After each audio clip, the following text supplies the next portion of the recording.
নমস্কাৰ প্ৰিয় বন্ধু বান্ধৱীসকল, আসাম কামাণ্ডো বেটেলিয়নৰ কাৰণে এটা গুড নিউজ আমাৰ ওচৰত আহি পৰিছে। বৰ্তমান SLRP ৱেবছাইটত যদি আপোনালোকে যায়, এই জাষ্ট 1 ঘণ্টা 1.5 ঘণ্টাৰ মানৰ আগতে এইটো আপোনালোকে নটিচটো আহিছে। আপোনালোকে কৈছিলে যে আপোনালোকে SLRP ৱেবছাইটটো এতিয়া মানে শ্ল' কেলে হৈছে, এইটো কাৰণে শ্ল' হৈছিল যে এই কামাণ্ডোৰ ৰিজাল্টটো আহিব, কামাণ্ডোৰ ৰিজাল্ট বা নটিফিকেশ্যন অহাৰ কাৰণে। এতিয়া কথা হৈ গ'ল, এই কামাণ্ডো নটিফিকেশ্যনত কি আছে সেইটো বিষয়ে মই যদি উল্লেখ কৰিবলৈ যাওঁ, সবচে প্ৰথম আপোনালোকে স্পষ্ট কৰি দেখা পাব যে ইয়াত লিখা আছে যে মেনশ্যন কৰে আমাৰ টোটেল পোষ্ট আছিলে কামাণ্ডো 164, হয়নে নাই? এতিয়া কি ধৰণে মানে চিলেকশ্যন প্ৰচেছটো কি ধৰণে হ'ব সেই কথাটো কৈছে। যদি এটা ল'ৰা তাৰ বয়স যদি 21 বছৰ, দ্বিতীয়জন ল'ৰাৰ যদি বয়স 21 বছৰ, সেম হৈ গ'ল, সেম নম্বৰ, সেম যদি সেম গোটেইকেইটা সেম হৈ যায়, তেনেহ'লে সেই ল'ৰাবিলাকৰ যদি নাম্বাৰটো সেম ইকুৱেল হয়, মানে সমান হৈ যায়, তেনেহ'লে তেওঁৰ হাইটৰ ওপৰত ডিপেণ্ড কৰি কিনে তাক চিলেকশ্যন কৰা হ'ব।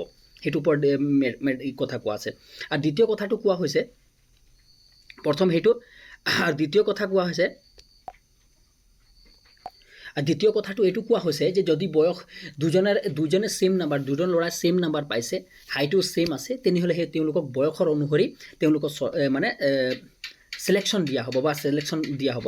এইটোৱে আপোনালোকৰ ইয়াৰ আপডেট আছিলে। ইয়াৰ পৰা আপোনালোকে এটা কথা স্পষ্ট কৰি লওক যে বহুত কম সময়ৰ ভিতৰতে আসাম কামাণ্ডো বেটেলিয়নৰ ৰিজাল্ট আহিব আছে। মই অলপ দেৰি আগতে আপোনালোকে এটা ভিডিঅ' আপলোড কৰিছিলোঁ যে বহুত জলদি আপোনালোকে কামাণ্ডো বেটেলিয়নৰ ৰিজাল্ট বা SI ৰিজাল্ট দিব আছে।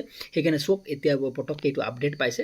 এইটো আপডেট আজিৰে এতিয়াৰ অলপ আগৰ হয়। তেতিয়াহ'লে ধন্যবাদ। ভিডিঅ'টো যদি ভাল লাগিলে অন্য গ্ৰুপত শ্বেয়াৰ কৰিবা, চেনেলটো ছাবস্ক্ৰাইব কৰিবলৈ নাপাহৰিবা।